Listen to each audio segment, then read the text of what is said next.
This time it's going to be the top 10 dungeon crawlers with Tom Vassell from Dice Tower. This is actually 3 years old, but I've never seen it before. So let's look at it. It's a very cool intro.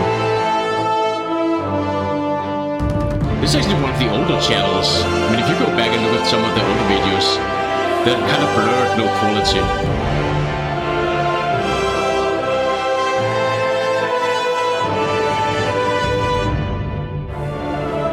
Hey folks, I'm Tom Vassell, and welcome to Top 10 List here today. So I've decided to do this one on my own just because I play a lot of dungeon crawlers, and I want to give you my top 10 dungeon crawlers. You know, there's a lot of these that are out there, and I like a lot of them, but there's a lot that I'm not a huge fan of. Now, there's also several I haven't played, and you might say, where is such and such a game? And maybe I haven't played it, but I thought I would just list my 10 favorites. Now, these are not necessarily dungeons. It could be in the future, but it's the same idea. Usually some sort of a party of people. Yeah, okay. You can't play all games in the world. That's something you need to bear in mind. There are a lot of games, but if you at least play all the popular ones, then you have a general idea of what is good and what is bad. But yeah, there can be some, like, hidden gems out there. And again, like you said, dungeons can vary. It can be from the future. I think that's fair. It can be from the present day, or it doesn't already have to be like from Dungeons & Dragons themes. So I can accept that. Going through and fighting together against monsters or aliens or whatever they might be.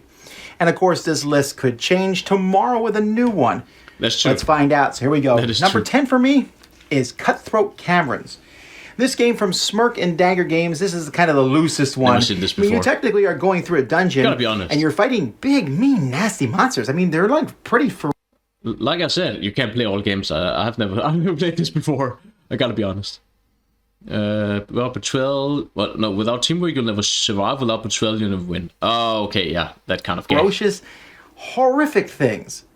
Except that you aren't so much so. You're all fighting the monster, and you're all trying to be the one to do the finishing blow, because they're the only one who gets experience points. Game. It's called Cutthroat Caverns for a reason. It's mostly done with cards. There's not like an actual dungeon on the board. You just see each monster as you go through each room, but it's entertaining. Number 9 is Mice and Mystics. Now, I considered putting Stuffed Fables on here because they're both very similar. Mice and Mystics has more of the dungeon crawl. In fact, you actually have the mice and stuff with swords and bows and magic, and you're going around and fighting cockroaches and rats and things like that. The thing I don't like about this game is actually how it scales with players. I mean, there always have to be 4 mice on the board. So if you play 4 players, each player controls 1 mouse. If you play 2 players, each player controls 2 mice. And if you play 3 players, 2 players has to control 1 mouse and 1 player has to control 2 mice. That's a horrible way of scaling. I mean, that really shows how the age of this game. It's so terrible, but I mean, it looks pretty nice, and it plays somewhat nice. But I think the scaling of players just is such a huge turn off. Technically, you're humans who have been changed into this. This is a great game for kids. And so is Stuffed Fables from the same people. It's a great gateway game, but though. Mice and Mystics, if you want a great story, very strong story, cool little plastic mice miniatures as you're going around and collecting weapons and fighting, great family-based dungeon crawler. That's true. It's not something you would just buy from new. Something you would buy either play on TTS or buy a used copy so that you can introduce this to your whatever group you're playing with, your family, whatever, and say, hey, look at this, are you interested in this kind of game? Then they play it through a few times and, okay, I'm ready to move on to something else now. Number 8 for me is Arcadia Quest. Now listen, Arcadia Quest is one of my favorite games of all time. Whoa. But it's lower on this list of dungeon crawlers because Arcadia... I think I've seen the cover before on these Facebook trading groups, but I haven't actually played it. Quest is a dungeon crawl to some degree. You're going through and fighting monsters, but the monsters are kind of walking around like, hey, it's the other players you're going after. This is a very competitive game, and the dungeon crawl's almost in the background as you're like going after each other. But he really likes going after the other players, doesn't he? I don't think you want to play a Dungeons & Dragons game with this guy. He would be the rogue that would like poison you in your sleep, and then take all your stuff, or screw you over, betray the group or something else. I'm pretty sure of that. You still level up, you still get loot, and you go to the next level. And there are bigger and badder monsters in it. Great miniatures, a lot of fun. If you want a chibi dungeon game, Arcadia Quest is fantastic. Number 7 is Star Wars Imperial Assault. This game, based on the Descent game, takes place in Star Wars. I always wanted a game like this, and it's fantastic. There's so much content for this. Darth Vader shows up, Luke Skywalker, but you don't actually play those characters. You play kind of sideline characters that are very similar to them. You have a female character who's very similar to the Han Solo archetype. You have someone who could be a Jedi, and you go through. One person plays the bad guy, someone plays the good guys. There's also a... the thing about that, we did do a playthrough in my group, and the guy playing the Imperial, he just wrecked the rebels. And sometimes he even felt like he had to hold back. Otherwise, he would just wreck them even more. But even when he was holding back, he still won. It was only when the Jedi like rolled insane defense dice, he would like use 3 troops to just shoot and do no damage to the Jedi. That was the only time that the rebels really had the advantage. Otherwise, yeah, if you like Star Wars, it's fine. It's pretty much like Descent, though. It's the same game. So if he has Descent on this list, I hope that he will put it on the same spot as this. An app where you can all play against the app together, the cooperative game. But if you've ever wanted to go through Star Wars and fight through a group setting with some pretty interesting choices along the way, this is a good one. It is. Number 6 is Thunderstone Quest. Now, this one is the 3rd edition of the Thunderstone deck building game. And normally I wouldn't put a deck building game on a list of a dungeon crawl, but Thunderstone Quest does a really good job. It has a huge plethora of monsters to go through. And you work together. No, you don't work together. You're working apart, but you're basically making your own deck of heroes and stuff, and then using them to go through this dungeon. And it really... This is kind of like, if you've played Hogwarts Battle and you feel like you want an upgrade, you want something a little bit more difficult, then this is the game for you. It has the same simplicity, like, look, heal 1 wound. The cards do what they say. There's no, like, secret wording behind it. Feels like a dungeon crawl at this point. It really feels like you have everything working together to get through, and I really like it. Yeah. Number 5 is Mansions of Madness 2nd Edition. Now, again, this isn't really a dungeon crawl. You're just going through houses and creepy places, but there's monsters and all. God damn it, Tom. Okay. Yeah, number 6 is kind of a dungeon crawl. Number 5, again, this isn't really a dungeon crawl on his top 10 dungeon crawl list. Tom, god damn it. No, I can't accept it. It is kind of a dungeon crawl because you are crawling through a house, which is a dungeon. Just the app, though. All that get out. Again, and you are ordinary people who, maybe you're a smart librarian or you got a gun or whatever, but you're walking through a house and rifling through drawers and looking through things, and then monsters burst out and you have to fight them. Very scary. The app helps. There's puzzles. I mean, it's really a dungeon crawl. I hate these standees. Look, the square. They're so ugly. I mean, the circular ones are... it just feels more natural because I'm used to playing Dungeons & Dragons and Pathfinder. Set in the 1930s. Square ones look so Number bulky. 4 is Descent, 2nd edition. Now, Descent, the 1st edition, was a lot of fun, but... It is the same game as Imperial Assault. I mean, you could have easily have put those on the same list, on the same spot, and then have room for another game.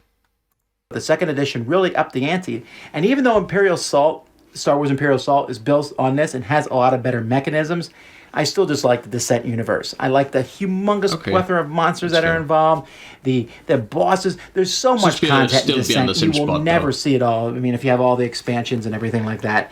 And it is so much fun. I've played a lot of Descent over the years, and this is the most pure of all the dungeon crawlers on the list. Okay. Number 3 is a brand new one called Madara. Madara is a Japanime... Japanese animation style dungeon crawl that Descent had a huge amount of content. This is even more, and it's just in one box. Holy shit! It's just in one box. Look at all of that. Holy hell! Look at the size of these card stacks. I mean, how much does this box weigh? How big is this box? Seriously, all the tokens. Holy shit!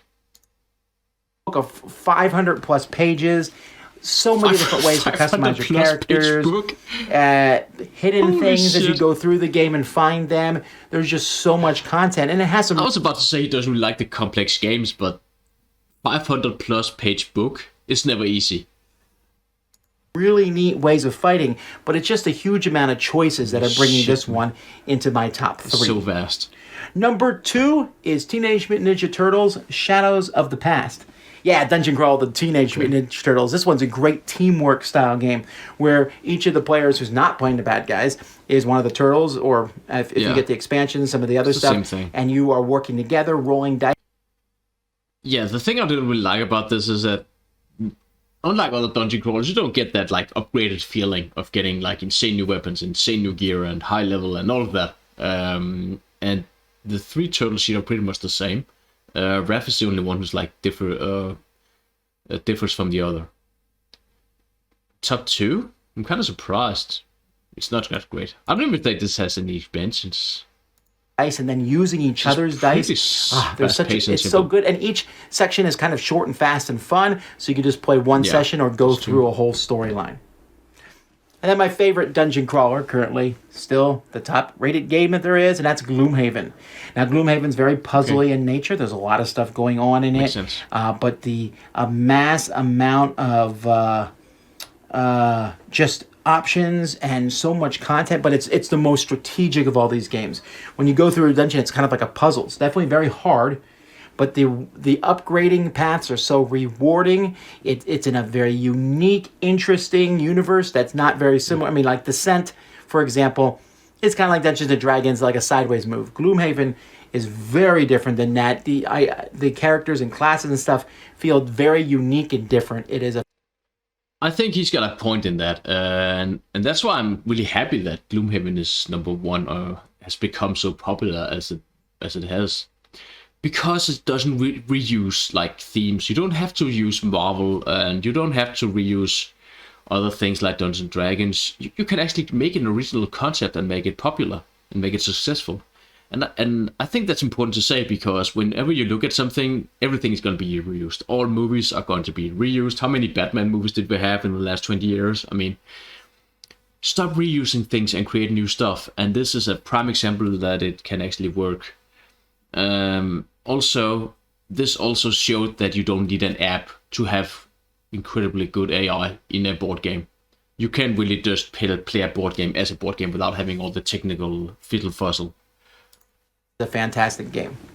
So those are my top 10 dungeon crawls. There are many other ones out there.